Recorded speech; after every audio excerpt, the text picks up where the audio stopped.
A paz do Senhor, amados. Quero agradecer a Deus pela oportunidade de poder compartilhar com você, com cada um de vocês. Nesse tempo em que as igrejas estão fechadas por determinação das autoridades, por prevenção, por prudência, por cautela, mas a palavra de Deus continua livre, continua poderosa, viva e eficaz. Que essa palavra possa penetrar no profundo da tua alma, alegrar o teu espírito, fortalecer o teu físico. Que o sangue de Jesus seja sobre as nossas vidas. Sejamos fortalecidos pelo poder do alto, revestidos da armadura de Deus, para que possamos resistir nos dias maus, para que possamos ser mais do que vencedores em todas as circunstâncias. Quero compartilhar um texto da palavra que está no livro de Salmos, capítulo 57, Salmo 57, versículo 1, que diz assim: Tem misericórdia de mim, ó Deus, tem misericórdia de mim, porque minha alma confia em ti, e à sombra das tuas asas me abrigo, até que passem as calamidades. Quantas calamidades! Amados, em agosto de 2014, eu ministrei uma palavra sobre a transitoriedade da vida, com base no texto 1 Pedro, capítulo 1, de 22 a 24, que fala que a nossa vida é como uma erva, que a glória do homem é como a flor da erva. Ela murcha rapidamente. Diante das calamidades, diante das epidemias, das pandemias, nós precisamos reconhecer que somos frágeis, verdadeiramente como ervas. Quando sopra o hálito do Senhor, nós somos consumidos. Por isso as misericórdias do Senhor se renovam a cada amanhecer, para que não sejamos consumidos. Que o poder do Altíssimo esteja sobre a tua vida e você possa descansar à sombra do Onipotente. Seja fortalecido por essa presença santa e gloriosa. E que esta oração possa abrir o seu entendimento. Você possa compreender essa palavra, ela possa encontrar guarida em terra fértil, germinar e frutificar. Em nome de Jesus, pelo poder do Espírito Santo, para a glória de Deus Pai. Eu quero dizer para você que em 2014, quando eu ministrei essa palavra sobre a transitoriedade da vida, nós estávamos vivendo também um tempo de grande epidemia. Não era ainda uma pandemia, mas era uma grande epidemia. Epidemia do vírus Ebola ou Ébola. Foram 11 mil mortes na África, de 2014 a 2016. Em 2016 tivemos aqui no Brasil o Zika vírus. Constantemente temos dengue, chikungunya. Em 2009 tivemos uma epidemia terrível da gripe suína, do vírus H1N1. Enfim, nesses tempos de grandes crises em relação à saúde, nós percebemos que o maior valor da vida está justamente na vida. As nossas vidas são preservadas ou as nossas vidas são ceifadas pela vontade, pela soberania, pelo poder de Deus. Nós cremos, e eu queria que você pudesse crer, assim como eu creio, que o Senhor vai nos preservar nessa trajetória, vai nos fortalecer nessa trajetória. E que muito em breve nós voltaremos a poder participar dos cultos, dos trabalhos da igreja, do culto de oração, do CR, o Celebrando a Recuperação, da Escola Bíblica Dominical. As crianças terão aulas nas suas salinhas, os kids, adolescentes, jovens. Os trabalhos voltarão ao normal. E nós mataremos a saudade dessa comunhão bendita, boa e suave. Que saudades da casa do Pai. Que saudades da comunhão. Mas a palavra de Deus, ela, agora, pelo privilégio que o Senhor nos concede de poder transmiti-la, fazê-la chegar até você pela internet, pelos canais das redes sociais, certamente vai fortalecer a sua vida e também a minha. Como ministro da palavra, quero agradecer a Deus essa oportunidade. Quer dizer para você que muitas vidas são ceifadas no auge da sua trajetória. Quando eu falei sobre a transitoriedade da vida em 2014, muitas vidas foram colhidas no auge da sua trajetória, seja ela política, como Eduardo Campos, que era candidato a presidente, artística, como Robin Williams, Marcos Paulo e tantos outros artistas, atletas, celebridades, vidas que foram ceifadas no auge da trajetória. Agora estamos vivendo a pandemia do coronavírus. Eu estive pesquisando hoje, amados, o que significa surto. Surto acontece quando há um aumento inesperado do número de casos de determinada doença em uma região específica. Em algumas cidades, a dengue é tratada como um surto e não como uma epidemia. Epidemia, por sua vez, ocorre quando existem surtos em várias regiões. A epidemia a nível municipal é aquela que ocorre quando diversos bairros apresentam certa doença. A nível estadual, ocorre quando diversas cidades do mesmo estado registram esses casos. E a nível nacional, quando a doença ocorre em diferentes regiões do país. Exemplo, em fevereiro deste ano, 20 cidades haviam decretado epidemia de dengue. E a pandemia, que tanto nos assusta, que tanto nos preocupa, que nos fez fechar a porta da igreja e os cultos não serem realizados. A pandemia, em uma escala de gravidade, é o pior dos cenários. Ela acontece quando uma epidemia se estende a níveis mundiais, ou seja, se espalha por diversas regiões do planeta. Atualmente, muitas vidas têm sido ceifadas. A pandemia do coronavírus igualou ricos e pobres, políticos e eleitores, jovens e idosos, médicos e pacientes. Pois bem, o que devemos fazer em tempos como este que estamos vivendo? Onde você tem buscado a sua força? Onde você tem buscado a sua esperança? Precisamos buscar na presença do Senhor.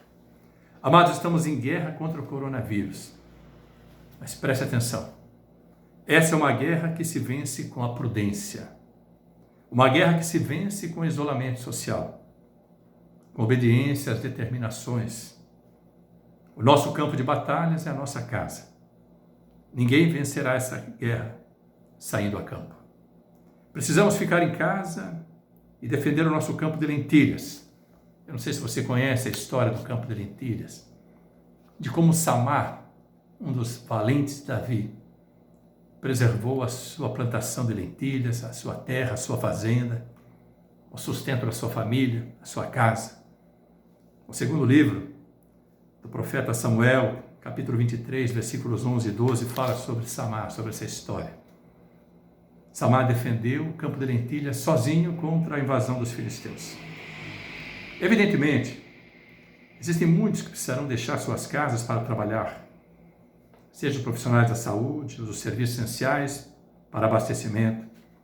Esses merecem nosso respeito, consideração e, sobretudo, nossa cautela, prudência e responsabilidade. Se formos imprudentes e irresponsáveis, se não formos cautelosos, nós estaremos colocando em risco não apenas a nossa vida, mas também a vida daqueles que precisam trabalhar, para que nós possamos ter o suprimento em nossas casas, para que possamos ter atendimento nas farmácias, nas redes de supermercados, para que possamos receber o alimento, para que possamos, numa emergência, e Deus nos livre de todo mal, ser atendidos nos hospitais. A esses cujo trabalho incansável, a esses cuja dedicação inigualável os faz correr riscos para que nós sejamos preservados dos riscos. A esses todos sejam as bênçãos poderosas do Senhor. Deus os abençoe poderosamente. Eu quero compartilhar com você um texto que está também no mesmo livro do profeta Samuel. Quero abrir a palavra de Deus. Esse texto, segundo Samuel, capítulo 23, a palavra poderosa que fala a respeito, exatamente quando o rei Davi estava cercado pelos filisteus, e depois, logo após o relato que fala sobre Samar, que defendeu o campo de lentilhas, a palavra de Deus relata, capítulo 23 de segundo livro de Samuel, versículo 14, diz assim: Davi estava então no lugar forte, e a guarnição dos filisteus estava então em Belém. Belém é a cidade de Davi. E teve Davi desejo e disse: quem me dera beber da água da cisterna de Belém, que está junto à porta. Então aqueles 3 valentes romperam pelo arraial dos filisteus e tiraram a água da cisterna de Belém, que está junto à porta, e a tomaram e a trouxeram a Davi. Porém ele não a quis beber, mas derramou o seu coração perante o Senhor. Derramou também a água perante o Senhor. E disse: guarda-me, ó Senhor, de que tal faça. Beberia eu o sangue dos homens que foram a risco da sua vida? De maneira que não a quis beber. Isso fizeram aqueles 3 valentes. Amados, que ensino maravilhoso, que alerta para as nossas vidas neste tempo de coronavírus, neste tempo de isolamento social. Davi se emocionou pela valentia daqueles homens. Se prostrou diante do Senhor e disse: Senhor, me perdoa pelo meu egoísmo, por tentar satisfazer a minha vontade, porque aqueles 3 valentes foram correndo o risco das próprias vidas para buscar a água na cisterna de Belém, que eu estava com vontade de beber. Mas eu não vou bebê-la, Senhor, porque ela poderia ter custado uma vida. Quantos de nós temos planos, propósitos, projetos? Quantas vezes queremos satisfazer a nossa vontade? Quantas vezes queremos cumprir alguns compromissos, principalmente compromissos religiosos, compromissos sociais, visitar os entes queridos, principalmente os idosos, receber a visita dos entes queridos. Quantos gostamos e queremos abraçar nossos netos, tê-los sempre ao lado, nossos filhos, abraçar nossos pais, nossos avós. Mas agora é tempo de precaução, de prudência, de cautela, tempo de isolamento. A palavra de Deus nos mostra que ao invés de ir ao shopping, nós estaremos preservando a nossa vida e a vida dos valentes, não dos valentes de Davi, dos valentes desta sociedade, daqueles cujo trabalho é essencial para que seja mantida a serenidade, para que seja mantido o atendimento a todos que verdadeiramente necessitarem. Eu quero que você hoje possa compreender, o Senhor nos ensina através da sua palavra sobre a importância da obediência. Servimos ao Deus Todo-Poderoso que trabalha por todo aquele que nele espera, como diz o livro do profeta Isaías, capítulo 64, versículo 4. E nunca existiu nem existirá um Deus como o nosso Deus, que trabalha por todo aquele que nele espera. Mas, sobretudo, o Senhor tem prazer na obediência. E Ele opera através da obediência para nos dar a vitória. Quando obedecemos não apenas às determinações da palavra de Deus, mas às determinações das autoridades, das agências de vigilância sanitária, do Ministério da Saúde, todos os níveis de autoridade, seja federal, estadual, municipal, nós estamos preservando as nossas vidas, contribuindo com aquilo que podemos para que esse vírus não se alastre ainda mais, para que essa pandemia cesse, para que nós possamos muito breve, voltar ao convívio social, à comunhão boa e suave da igreja, ao trabalho diário, às idas aos supermercados, às visitas aos nossos entes queridos, até aos passeios, às viagens, tudo aquilo que nós podemos dizer são os bens do Senhor na terra dos viventes, tudo aquilo que Ele nos concede desfrutar, como fruto da obediência, como fruto da serenidade. Eu queria trazer alguns exemplos para a sua vida, neste momento. Exemplos de vidas que foram obedientes quando o Senhor assim o determinou. Quero falar de Noé. Amados, próximo ao dilúvio, Deus ordena a Noé que entre na arca, ele e a sua família. Ainda não havia chuva, ainda não havia a perspectiva da chuva. E a Bíblia nos diz no livro de Gênesis, capítulo 7, do versículos 1 ao 10, depois você medita, você pesquisa, que foram 7 dias antes do dilúvio. Deus determinou a Moisés, depois de recolher os animais, entra agora você e sua família, e fica dentro da arca, sem sair da arca. Noé não sabia quando ia chover. Noé não sabia quando o dilúvio viria, mas Deus sabia. E Deus deu a ele essa ordenança: fica dentro da arca, não saia dela, porque o dilúvio virá. Diz a palavra que Noé fez conforme tudo o que o Senhor ordenara. Ele e sua família ficaram totalmente protegidos dentro da arca. Muitos escarneceram, muitos riram de Noé e da sua família, mas ele foi preservado. Ele e a sua família, eles foram preservados da calamidade do dilúvio. Se nós obedecermos agora, eu creio que nós também seremos preservados. Por isso é importante essa obediência. É importante nos recolhermos nesse abrigo, defender o nosso campo de lentilhas, cuidar da nossa família.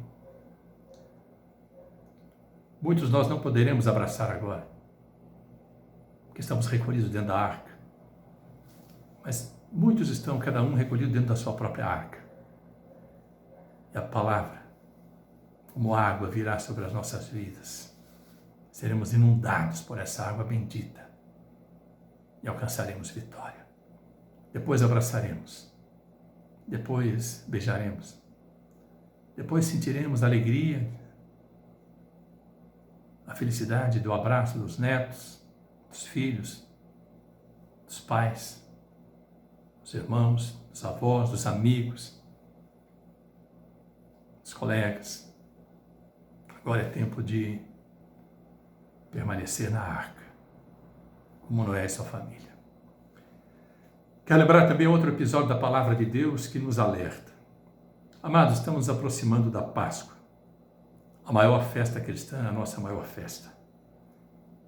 Eu, como todos, creio firmemente, desejamos celebrar com grande alegria essa Páscoa como nunca o fizemos. Deus sabe que esse é o desejo do nosso coração, é o desejo maior da nossa alma. Deus sabe. Ele visita ao profundo do nosso coração, do nosso ser. Ele conhece os nossos mais legítimos anseios e desejos. Ele sabe o quanto desejamos celebrar essa Páscoa. Mas, amados, se não for possível celebrarmos essa Páscoa, como sempre o fazemos, não se entristeça.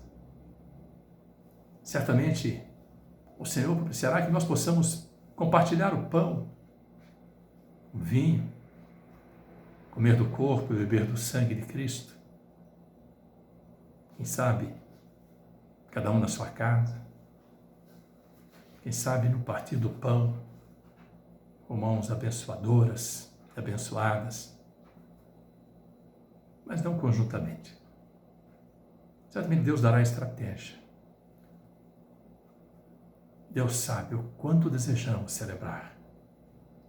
Mas queremos celebrar muitas Páscoas. Queremos ter a oportunidade de celebrar a Páscoa deste ano, se Deus assim o permitir, mas também de 2021, 2022, 2030, 2050 e assim sucessivamente.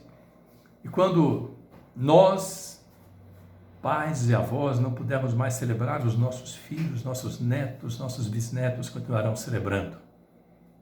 Até o dia em que todos celebraremos juntos, juntamente com o Cordeiro Pascal, nosso Senhor e Salvador Jesus Cristo. É interessante, amados, que na instituição da primeira Páscoa, Deus deu uma ordenança para o seu povo no Egito.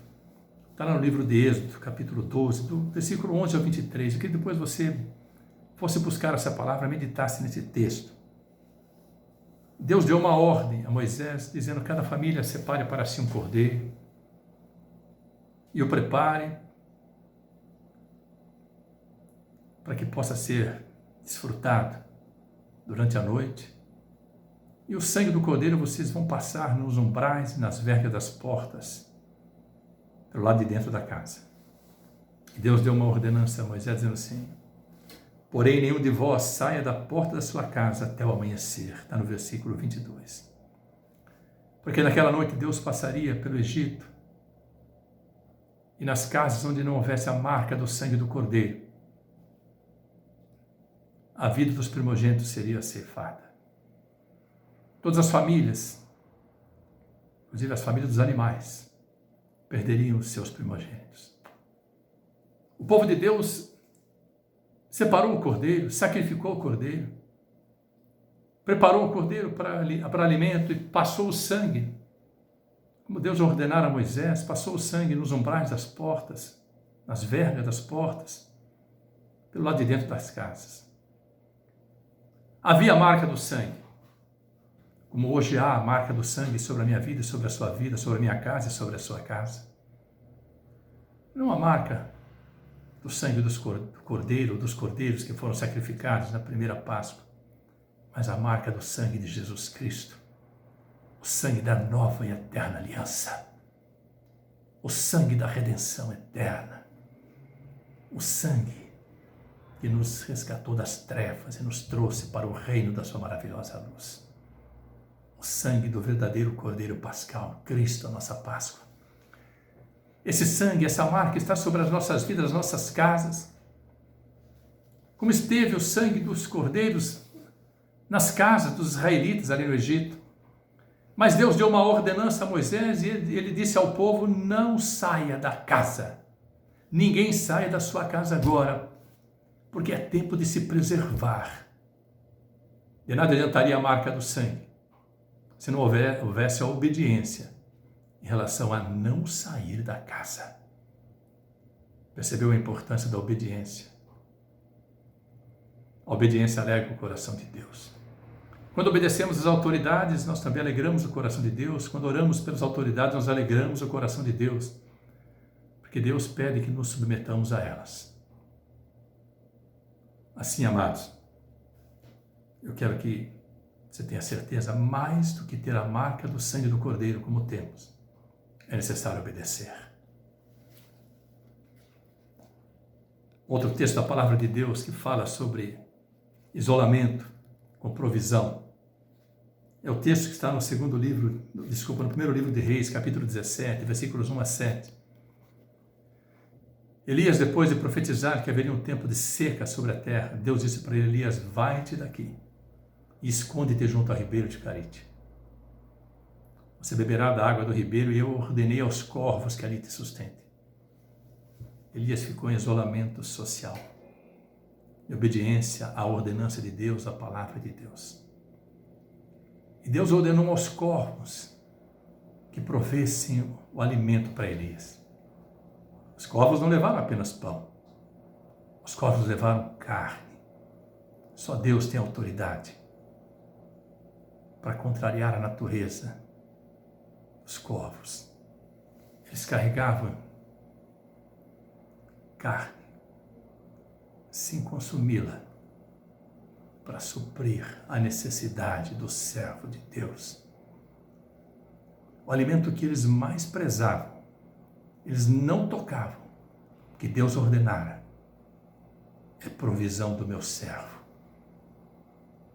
Foi assim por mais de 3 anos. Esse tempo de isolamento que passaremos será curto, eu creio. Muito curto, muito breve. Estamos orando para isso. E quando a igreja se une em oração, unânime oração, Deus ouve e move os céus e a terra em favor do seu povo.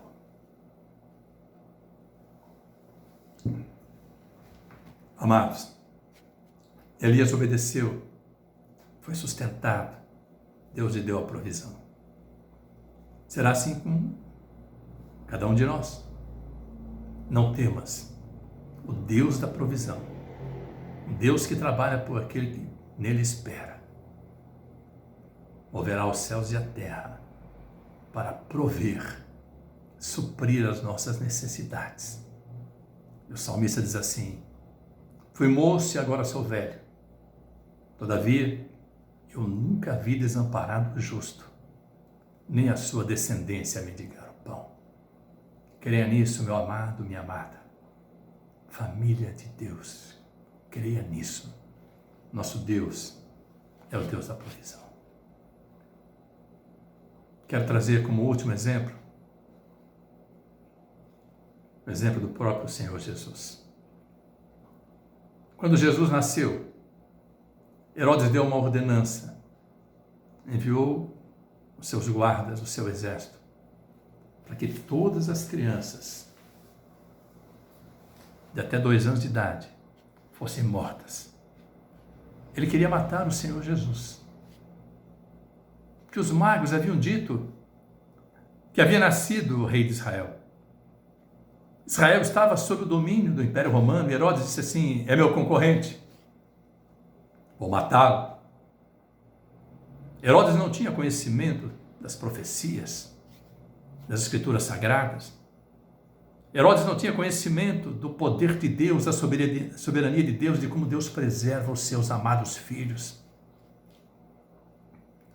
Herodes disse para os magos: vão visitá-lo, honrem esse rei, e depois me digam onde ele está, para que eu também possa adorá-lo. Mas a palavra de Deus diz assim: e sendo os reis magos, por divina revelação, avisados num sonho para que não voltassem para junto de Herodes, partiram para a sua terra por outro caminho.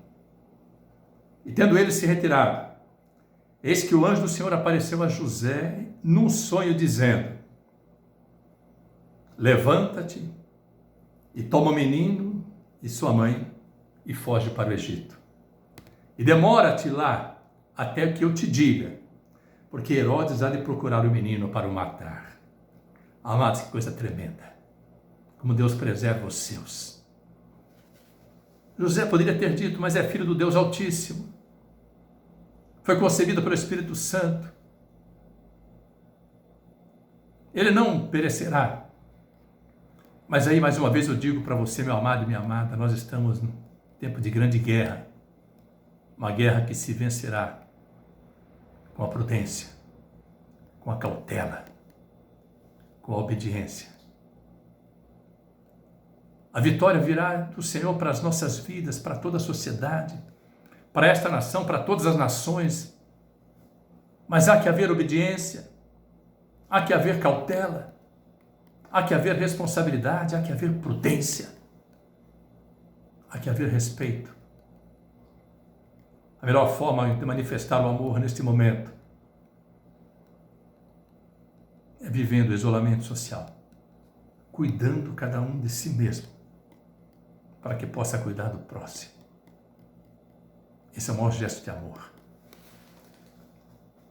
Não podemos tocar as mãos, mas podemos tocar os corações. Os corações sejam tocados pela nossa prudência, pela nossa cautela, pela nossa obediência, pelo nosso amor. Depois de um tempo, depois de José e Maria terem obedecido à ordenança de Deus, diz assim a palavra: morto, porém, Herodes, eis que o anjo do Senhor apareceu num sonho a José no Egito, dizendo: levanta-te e toma o menino e sua mãe e vai para a terra de Israel, porque já estão mortos os que procuravam a morte do menino. Então ele se levantou e tomou o menino e sua mãe e foi para a terra de Israel. Cessou o perigo. Ele podia voltar para Israel. Esse texto está no livro de Mateus, Evangelho de Mateus, capítulo 2, versículos 12 ao 23. Passou o perigo. José, Maria e Jesus voltaram para a terra de Israel. Nós estamos com saudade da nossa terra, saudade da comunhão, saudade da igreja. O perigo vai passar, a pandemia vai cessar e nós voltaremos para Israel. Celebraremos essa vitória, agradeceremos a Deus, dobraremos nossos joelhos. Eu sei e creio que a nossa vida na igreja nunca mais será a mesma. Porque quando não podemos, que queremos. Muitas vezes temos oportunidade de estar na igreja e não estamos. Elegemos outras prioridades, traçamos outros planos, Eu sei que nesse momento você gostaria de estar ouvindo a palavra fluindo do púlpito na casa do Pai. Eu também gostaria de estar ministrando do púlpito no altar do Senhor, na casa do Deus Altíssimo. Mas não aprove a Deus que fosse assim. Louvado e glorificado seja Deus. Deus está no controle absoluto de tudo. O perigo vai passar. E voltaremos a celebrar. Que as bênçãos do Senhor, a cobertura do sangue poderoso, vivo, de nosso Senhor e Salvador Jesus Cristo, seja sobre a sua vida, a sua família. Seja sobre cada vida, cada família que está assistindo a este vídeo, ouvindo esta palavra. Nossas vidas, nossas casas sejam cobertas pelo sangue do Cordeiro Eterno. Mas lembremos, nós que podemos obedecer desta forma, não deixemos as nossas casas, não saiamos das nossas casas. Farão isso aqueles que não podem ficar em suas casas, ainda que tanto desejassem.